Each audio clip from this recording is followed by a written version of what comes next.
Fala, meus amigos, que a graça e a paz de Jesus esteja sobre você, sua casa, sua vida, sua família. Nós estamos aqui mais uma vez no Campus Online. Seja muito bem-vindo a esse canal, a essa plataforma que está aqui para abençoar a sua vida. Se você é novo por aqui, eu queria te encorajar a se inscrever aqui abaixo.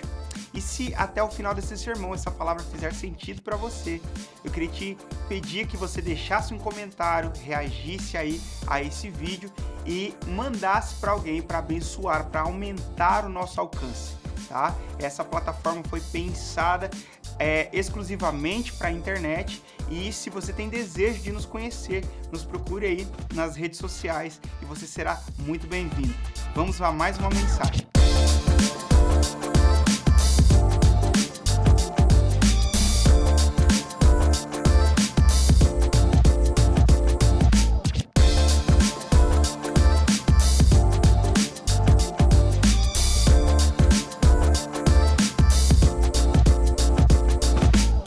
Na segunda carta de Paulo a Timóteo, capítulo 4, versículo 9, a Bíblia diz assim: procura vir ter depressa, porque Demas, tendo amado o presente século, me abandonou e se foi para a Tessalônica.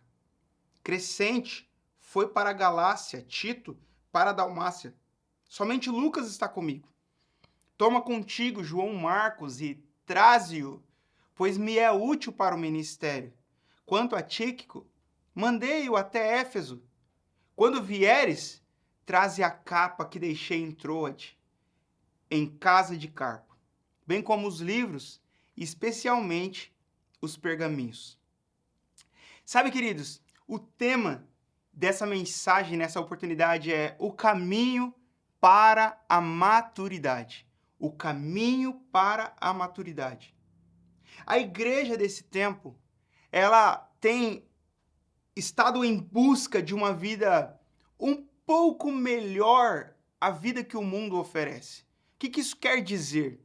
Olha, eu nem quero uma vida de pecado, uma vida jogada, estraçalhada no lamaçal do pecado, mas eu não quero uma vida profunda como uma jornada na igreja, porque essa vida ela me custa muita renúncia. Eu não quero o pecado, mas eu também não quero Jesus na sua plenitude. E sabe, é impossível construir uma vida cristã isenta de sofrimento, de angústias e de perdas e aflições. Nossa, pastor, mas você já começa esse sermão falando sobre isso? Sim, não existe uma jornada fácil, uma jornada sem renúncia caminhando com Jesus. Jesus disse assim: quem quiser vir após mim, negue-se a si mesmo, tome a sua cruz e siga-me. Sabe, é o princípio de uma jornada. É impossível caminhar com Jesus sem cruz. Não existe evangelho de Jesus sem a cruz. Timóteo era o companheiro de trabalho e auxiliar mais querido do apóstolo Paulo. Talvez a grande promessa dos próximos passos do apóstolo. As duas epístolas a Timóteo e a epístola a Tito são chamadas de epístolas pastorais, por se tratarem dos deveres dos pastores, por se tratarem dos dirigentes da igreja. A primeira epístola em voga a Timóteo previne o jovem pastor contra as doutrinas falsas que estavam sendo espalhadas entre os cristãos. Os falsos mestres andavam dizendo que era proibido comer certos alimentos e que casar era errado. Mas na segunda epístola, Paulo trata principalmente das responsabilidades e dos deveres de Timóteo. Demas havia sido um ministro, companheiro de Paulo, mas abandonou a experiência com Cristo e voltado novamente ao mundo. Assim também como os próximos que Paulo citou no começo dessa leitura, falando sobre Crescente, falando sobre Tíquico e tantos outros nomes que Paulo cita nessa leitura que fizemos. Sabe, Paulo aqui está no final da sua vida, no final da sua jornada. E as palavras no fim da vida de uma pessoa. São experiências reunidas de uma vida inteira. São marcas, são conselhos importantes que em pouco tempo de vida que lhe resta, precisa ser da melhor maneira aproveitada.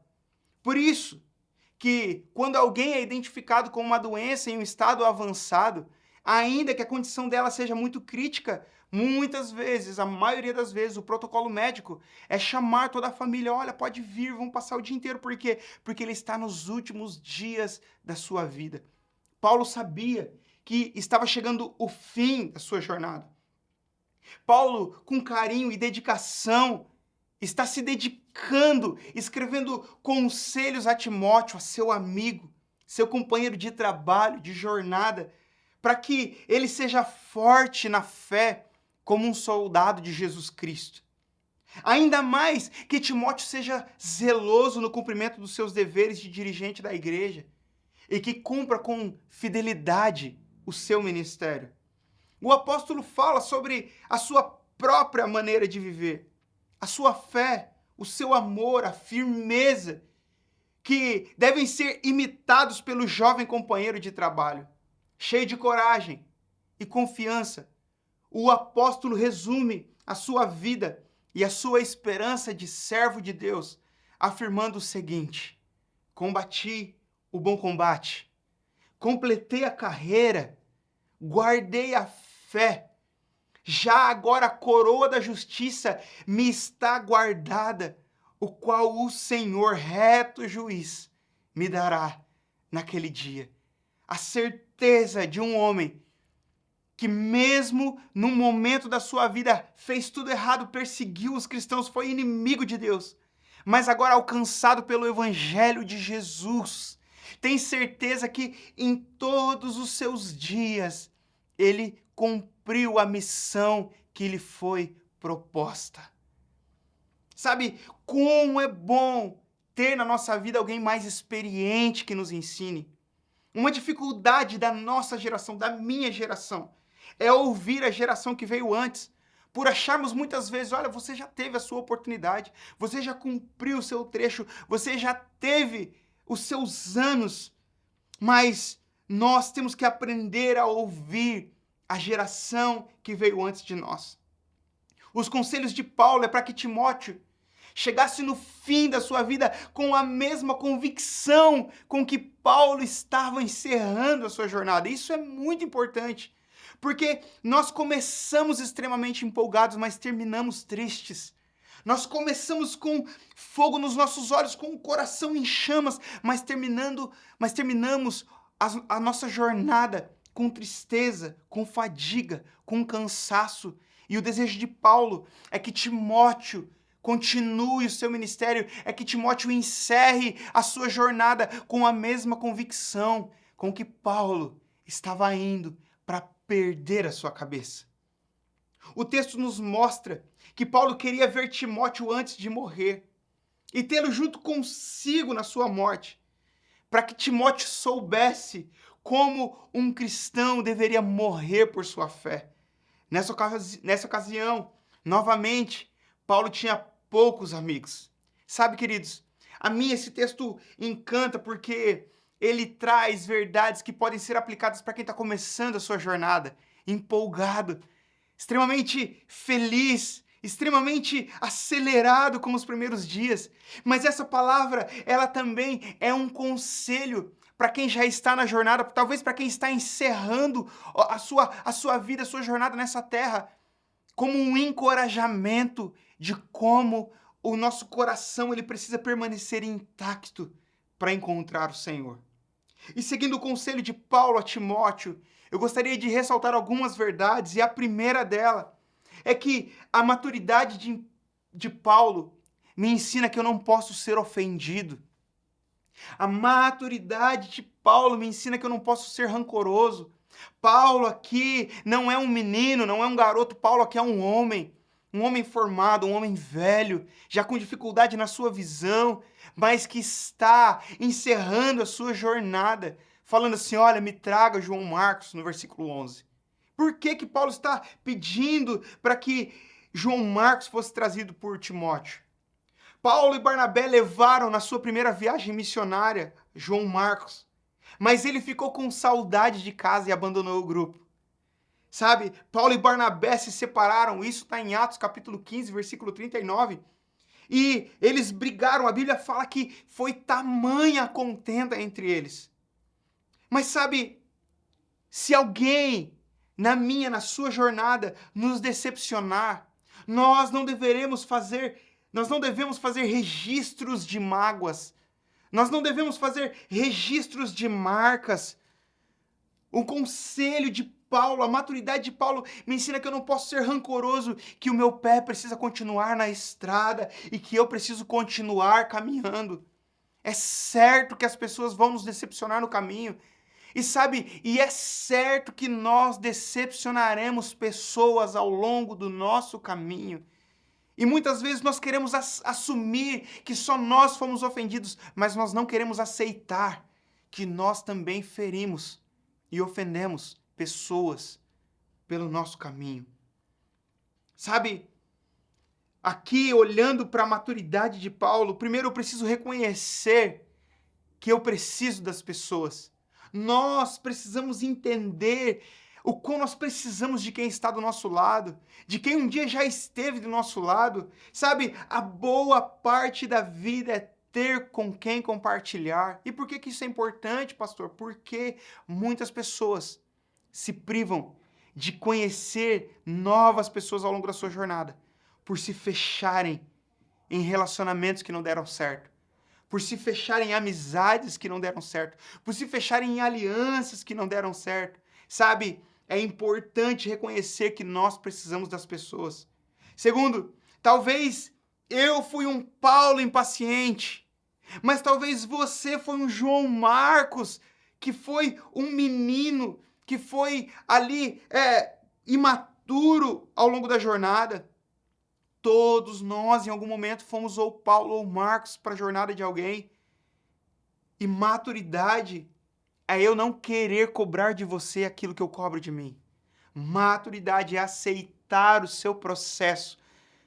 Talvez você esteja num processo totalmente diferente do meu processo. Talvez a maturidade que foi construída em mim, ela tem muito a ver com todos os anos da minha vida, mas maturidade é conhecer, saber perceber o processo do outro e se submeter. Sabe, Romanos capítulo 1, Paulo fala assim, olha, eu, Paulo, escravo de Cristo, chamado para ser apóstolo, separado para o evangelho. Isso tem a ver com identidade, queridos. Se eu sei quem eu sou no Senhor, eu não vou me deixar parar no caminho pelas decepções. Eu não vou me deixar parar no caminho por causa das provações. E ainda que talvez eu, como Paulo, tenha ali ficado nervoso, irado com João Marcos, a maturidade desse pregador me mostra que nós precisamos saber refazer caminhos, que nós precisamos saber reconectar com pessoas. Sabe, eu tenho entendido que algumas pessoas, Deus, Ele tira da nossa vida porque elas nos impedem de caminhar. Assim como aconteceu com Abraão e Ló. Deus precisa tirar essas pessoas para que nós possamos continuar a nossa jornada. Mas é importante saber que quando a ofensa parte de nós precisamos aprender a refazer esses caminhos. Segunda verdade que eu vejo é que a maturidade de Paulo me mostra que a vida cristã não é romântica. 2 Timóteo, capítulo 4, versículo 13, ele fala assim, olha, traga-me uma capa. Eu deixei essa capa em Troade. Traga também os meus livros, especialmente os meus pergaminhos. Paulo termina seus últimos dias com frio numa prisão. Pensa aí, como que você quer terminar o seu ministério? Como que você quer terminar? Como que você quer se aposentar do seu ministério? Como que você quer se aposentar da sua vida ministerial? Não, olha, eu já preguei o Brasil inteiro, o mundo inteiro. Viajei para a Europa, plantei igrejas ali em tantos lugares. Eu quero terminar a minha vida morando, sei lá, numa ilha, com um barco estacionado num cais. Não. A aposentadoria de Paulo é estar com frio numa prisão. Ah, pastor, mas aí você está sendo muito pessimista. Não, queridos. Nós pensamos que vamos ver, que vamos viver os nossos dias de missão e que vamos encerrar a nossa carreira aposentados. Com. Não. A maturidade de Paulo, a vida de Paulo me mostra que a vida cristã não é romântica. E eu quero te dar aqui, ó, 4 textos que Paulo está ensinando a Timóteo, mostrando para ele como a vida cristã não é romântica. Primeiro texto, 2 Timóteo, capítulo 2, versículo 3, Paulo fala assim, ó, sofre comigo. Sofre comigo. Segundo texto, capítulo 2, versículo 9, pelo qual eu estou sofrendo até algemas como malfeitor. Contudo, a palavra de Deus não está presa. Sabe o que Paulo está falando aqui? Eles podem prender a minha mão, mas não podem prender o Espírito que vive dentro de mim. Podem calar a minha boca, mas não podem prender a essência de Cristo que está dentro de mim. Isso é incrível. Eu estou preso, mas a palavra de Deus está livre. Sabe? O terceiro texto é 2 Timóteo capítulo 3, versículo 12. Ora, todos quantos quiserem viver piedosamente em Cristo serão perseguidos. Todos que quiserem viver piedosamente em Cristo Jesus serão perseguidos. Uau! Todos os que desejam viver a vida de Cristo, todos os que desejam viver a jornada com Cristo, todos os que desejam imprimir a imagem de Cristo serão perseguidos. Meu Deus, queridos. O último texto que eu gostaria de citar é 2 Timóteo capítulo 4, versículo 16. Na minha primeira defesa, ninguém foi a meu favor. Todos me abandonaram. Sabe o que Paulo está dizendo? Olha, eu construí alguns amigos, alguns companheiros de jornada, mas quando eu fui condenado pela primeira vez, ninguém foi em minha defesa. Sabe, queridos, os últimos versículos dessa carta nos dão um vislumbre da solidão que Paulo viveu. Muitos o abandonaram sob o peso da perseguição. Sabe, o segredo do êxito de Paulo não tem a ver com a quantidade, sabe, de cultos que ele fez, não tem a ver com a quantidade de igrejas que ele plantou, não, o segredo do êxito de Paulo tem a ver com a persistência em Cristo. Guarde essa palavra no seu coração. O segredo para uma vida bem-sucedida tem a ver com a persistência em Cristo, permanência em Cristo. O texto de Paulo a Timóteo, capítulo 4, versículo 17, Paulo diz assim, ó, mas o Senhor me viu e me revestiu de forças. Eu fui perseguido, sim, eu fui perseguido, mas Deus me revestiu de forças. Eu fui acusado, sim, eu fui acusado, mas Deus estava me vendo e Ele me fortaleceu, Ele me sustentou, Ele me conservou. Ainda que eu estou com frio, é verdade. Ainda que eu estou numa prisão, é verdade. Ainda que eu estou condenado à morte, é verdade. Mas eu sei que assim como meu Redentor vive, eu viverei com Ele. Uau! Isso é incrível! Isso é incrível! A terceira e última verdade desse sermão é que a maturidade de Paulo me mostra que a minha fome por Deus nunca pode acabar. 2 Timóteo capítulo 4, versículo 13. Traga-me alguns livros e principalmente os meus pergaminhos. Uau, queridos. Imagina um homem que está parando, que está condenado à morte. Eu não sei você, mas a última coisa que eu pensaria era, olha, eu vou me preparar, eu vou buscar ao Senhor, eu vou ler. E, olhando para Paulo, isso me constrange, porque Paulo está na prisão, prestes a morrer, e ele fala assim, me traga os livros, me traga os pergaminhos, porque quando eu encontrar com o Senhor, eu quero conhecer um pouco mais de quem Ele é. Uau! Eu sou velho de igreja, eu já fiz tudo isso. Não. Não existe trégua numa guerra.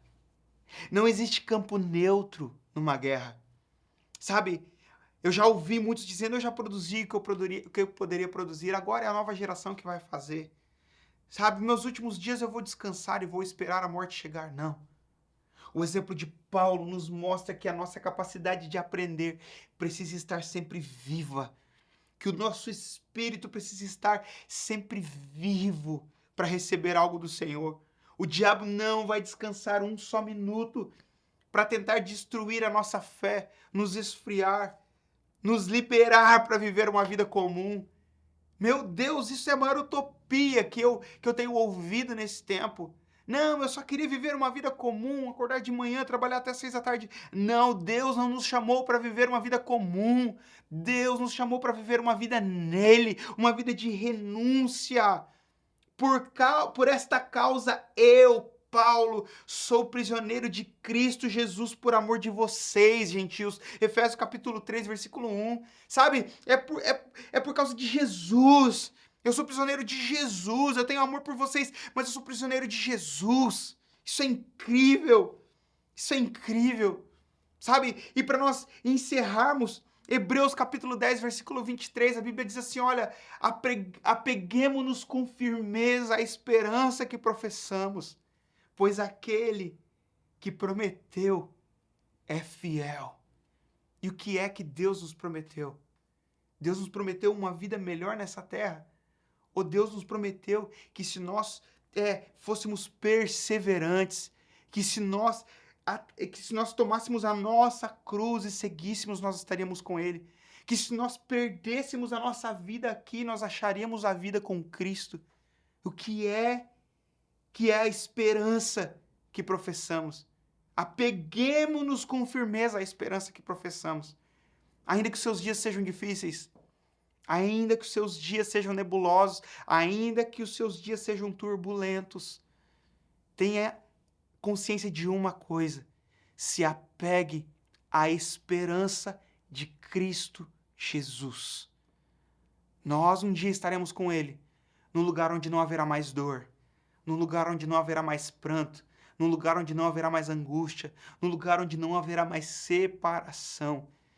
Aquilo que hoje vemos como através de um espelho um dia, nós o veremos como Ele é. Uau! Seja perseverante. Seja constante, seja persistente e adquira ainda nessa vida uma postura madura para a sua jornada cristã. Amém? Feche seus olhos, eu quero orar junto com você. Jesus, que nós sejamos desenvolvidos, Pai, num caminho de maturidade. Tira, Senhor Jesus, essa postura de meninos. Senhor, quando meninos nós fazíamos as coisas de meninos, nós vivíamos como meninos, mas agora nós estamos numa jornada de maturidade, Senhor, e pedimos que essas coisas sejam abandonadas. Pedimos que essas coisas sejam tiradas de lado. Senhor, que conexões sejam refeitas e que mágoas possam ser extinguidas, Senhor. Que nós possamos manter intacto uma fé inabalável. Que nós possamos conservar intacta, Senhor Jesus, uma fome, uma sede pelo Senhor. E que no fim da nossa jornada aqui na terra, nós possamos dizer como Paulo: combati o bom combate, eu guardei a fé, eu encerrei a carreira, estou pronto para encontrar com o meu amado. Que assim seja a nossa jornada nessa terra, para a glória do Senhor, em o nome de Jesus. Meu querido, muito obrigado você que permaneceu até aqui. Todas as quintas-feiras nós temos um novo episódio nessa plataforma e você sempre será muito bem-vindo a esse canal. Compartilhe nas redes sociais. Se você quiser acompanhar tudo que nós produzimos, em algum momento, em algum lugar dessa tela, vai estar passando as informações das nossas redes sociais. E você é nosso convidado a, estando perto de um dos nossos campos, participar de um dos nossos cultos online, mas estando longe de um dos nossos campos, a estar aqui na internet junto com a gente. Você é sempre muito bem-vindo. Deus te abençoe.